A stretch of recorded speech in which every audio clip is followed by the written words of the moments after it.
Anaël, je crois que nous avons une nouvelle invitée en plateau. Je te laisse la main. Et oui, c'est Kalika. Salut Kalika. Salut.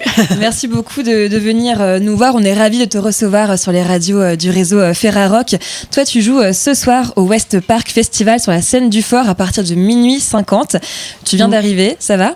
Ouais, ça va. J'enchaîne pas mal les dates là. On est un peu fatigué, mais on est trop content d'être là quand même. Et de jouer tard aussi, c'est rigolo. Les gens, ils sont dans un état un petit peu parallèle. Du coup, j'ai hâte de voir comment est le public du Havre. Alors Kalika, sur le feuillet du festival, je vois qu'on t'a décrit comme une tornade électro-pop, mais attention, toi, l'électro-pop, tu rejettes un petit peu ça, tu préfères l'électro-trash.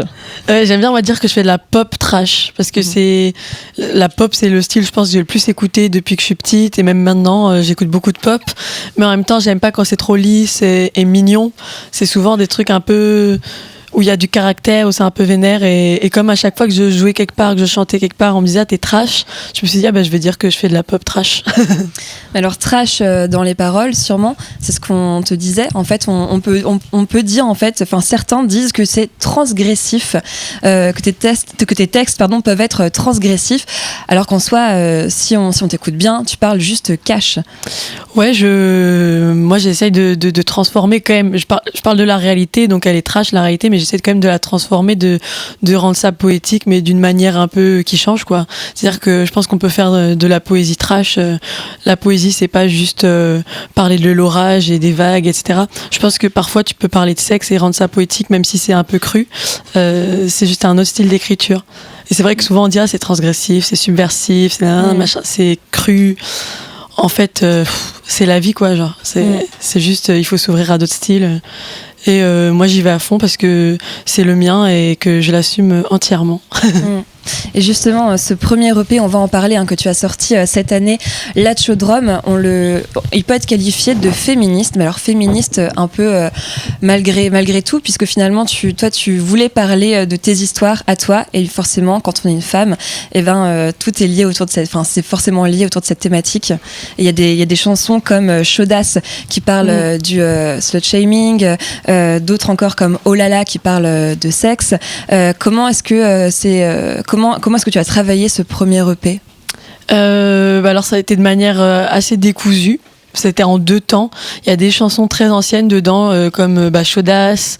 Il y avait quoi d'autre d'anciens ? L'été est mort, c'était les 2 plus vieilles. Voilà, et ça se sent d'ailleurs, c'est d'autres moments de vie. J'étais un peu plus apaisée dans les derniers sons que j'ai sortis. Mais du coup, ça s'est vraiment fait en 2 temps, quoi. Genre il y a 4 ans, puis les derniers mois juste avant l'EP. Et je me suis pas dit je vais faire un EP féministe ou quoi. En effet, je me suis juste dit je vais faire un EP sincère. Je vais raconter mes histoires ou des choses en tout cas qui m'interpellent et enfin voilà, des choses qui me tracassent un peu, quoi. Donc Chaudasse, en l'occurrence, oui, elle est clairement féministe et ma plus féministe. Pour l'instant, et ça j'en avais quand même conscience, même si j'avais genre 19 ans quand je l'ai écrite. Elle était nécessaire, quoi. C'était une histoire, mais c'est vrai que c'est une histoire de femme, et en même temps je dénonce le slut shaming dedans. C'est aussi un peu un hymne de libération sexuelle, enfin ouais, c'est un peu un hymne féministe pour moi. C'était le but aussi, c'est vrai. Et ça, tu trouves que ce sont des choses qui manquent sur la scène actuelle ? Il y a quelque temps, tu étais en couverture du magazine Longueur d'onde en compagnie de Tracy Dessa, la rappeuse, et de la chanteuse Suzanne. Ouais. Quel regard tu portes sur cette nouvelle scène, sur toutes ces femmes qui débarquent, on peut le dire. Même si ça reste une minorité, elles sont là. Je pense aussi à Johanna, avec qui tu as fait un morceau. Je pense que c'est nécessaire. Je pense que c'est juste normal. Petit à petit, on se rend compte qu'on peut parler autrement. Enfin, en fait, les femmes, en vrai, on parle comme ça dans la vie. C'est juste dans la musique, j'ai l'impression. C'est comme si d'un coup, il y avait une chanteuse française type. Et ça, tu parles plus comme tu parles avec tes potes, en fait. Et d'un coup, dans tes chansons, tu deviens mignonne, fleur bleue et douce. Alors qu'en vrai... Enfin, je sais pas, moi, parmi toutes mes copines, j'en connais aucune qui est comme ça, tu vois. Et non, mais c'est vrai. Enfin, il y en a qui sont douces et tout. Je veux dire, t'as le droit d'être douce. T'as le droit d'être douce. Je dis pas toutes les femmes doivent être vénères, en colère et tout. Mais j'ai l'impression que c'est pas du tout que ça, les femmes, quoi. Mais en tout cas, les filles aussi, même, tu vois. Et en tout cas, tu as réussi à trouver ton public. J'aimerais qu'on en parle, qu'on dise quelques mots sur ton public parce que tu es très proche de lui. Ouais, je suis archi proche du Kalika Gang. Et parce que je pense que comme depuis le tout début, j'ai été hyper sincère. Je me suis vraiment mise à nu dès les premiers choix. J'ai voulu prendre des risques. J'ai sorti en premier L'été est mort, qui était mon morceau le plus bizarre, je pense, et qui est mon préféré toujours. Et direct, ça a attiré vraiment une communauté queer. En tout cas des gens qui ne se sentaient pas toujours entrés dans les cases, qui se sont reconnus dans mes discours, et ça a été directement développé par la scène. J'ai très vite rempli des salles sur Paris et tout, alors que justement j'avais pas de soutien de médias, de radio, rien, j'avais vraiment rien, mais les gens ils sont venus et ça a créé un lien super fort entre nous. Et après je réponds beaucoup aux gens aussi sur les réseaux, ils m'envoient leurs histoires personnelles, et en fait c'est des gens qui sont quand même assez écorchés aussi, qui subissent du harcèlement, qui ont vécu des violences sexuelles aussi, donc voilà, on se sait quoi, on se comprend, on s'est bien trouvé. Alors le temps nous est malheureusement compté, Kalika, mais quelques mots sur ce premier EP Lacho Drum, enfin le nom de ce premier EP qui est une expression de tzigane qui signifie bonne route. Quel est ce lien avec la culture tzigane ?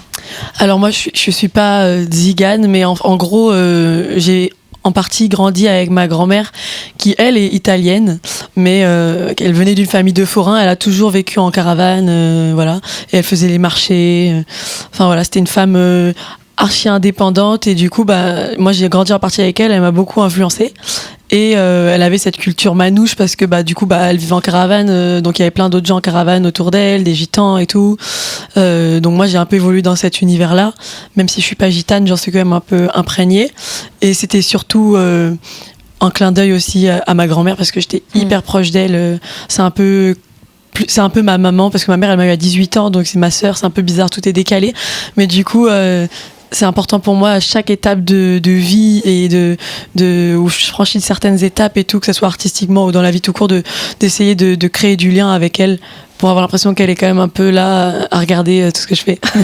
Et tu en fais un clin d'œil aussi sur ton clip Chaudasse, des clips qu'on invite tout le monde à aller visionner, parce que tu fais aussi un gros travail sur cette partie clip. On a le temps, nous, mais je crois qu'il faut qu'on aille. On invite tout le monde, parce que tu les co-écris, tu les co-réalises. Ouais. Mais là, tout de suite, on va te laisser rejoindre le micro, parce que tu nous fais l'honneur de nous chanter quelques chansons en acoustique accompagnées de Balthazar, qui est producteur et guitariste. Yes. Nous, on nous a dit une chanson aujourd'hui, mais alors ça se trouve, ça veut dire on fera une exclue. Je sais pas. Peut-être. Merci. Peut-être, je sais pas quel temps on a. Est-ce qu'on se le tente un petit peu comme ça Est-ce que je balance Oui, tout à fait. Ouais. Est-ce qu'on se le tente comme ça un peu en live? Est-ce qu'on balance un morceau pour faire quelques balances, ou est-ce qu'on est vraiment en mode on improvise? C'est parti. Ouais, il faut que. Elle déroule son micro, elle s'installe. Parce que j'avais installé un tabouret, un pied, j'avais fait ça bien. Trop chou, hein, merci beaucoup, mais je sais pas pourquoi j'ai un truc avec les pieds de micro, ça me. Eh ben très bien, pas de problème. C'est une angoisse un peu bizarre, je sais pas comment l'expliquer, j'ai toujours été comme ça. Alors j'ai mis du son, il y a des retours, théoriquement, on peut presque dire. Vas-y, fais voir juste pour toi si t'as cette guitare. Ok, j'ai l'impression que c'est cool, hein. Eh ben, j'ai la voix cassée, je vous préviens, soyez pas choqués. On ne l'est pas. Ouais. Du coup, un petit guitare-voix, Dinosaure, qui est une chanson qui me tient grave à cœur et qui est dans mon premier EP.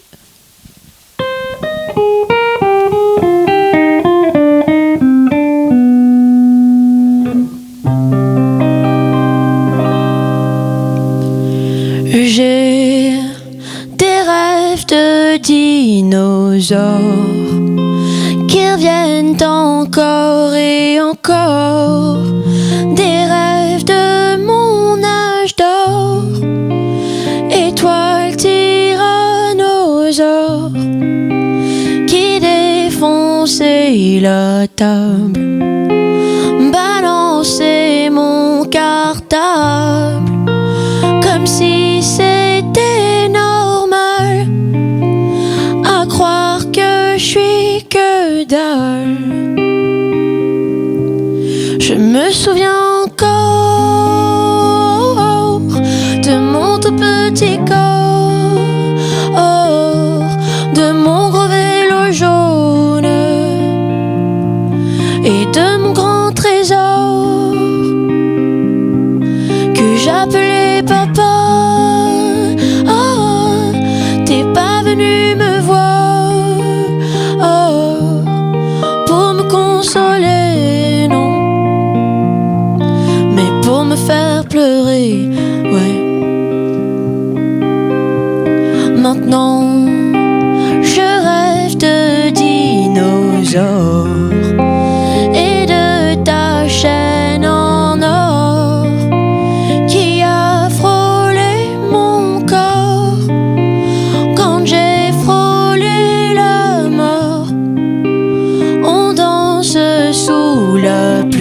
papa, même si ça ne me plaît pas.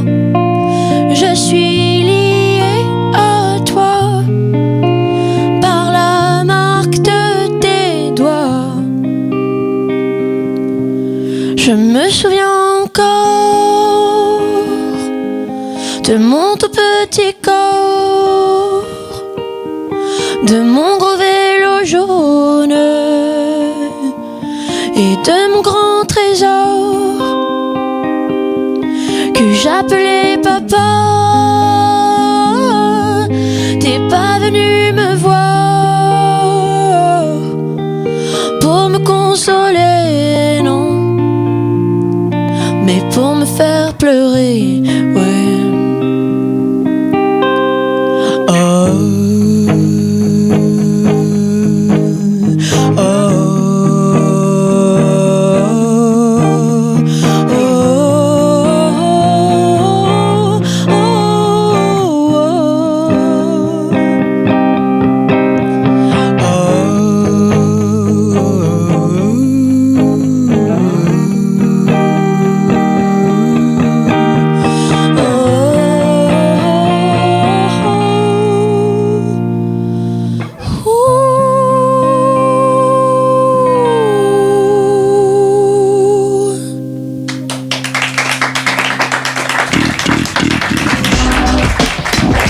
Merci à toutes et à tous de nous avoir suivis pour ce plateau West Park. Merci beaucoup à Kalika et Balthazar pour ce magnifique showcase pour terminer cette émission.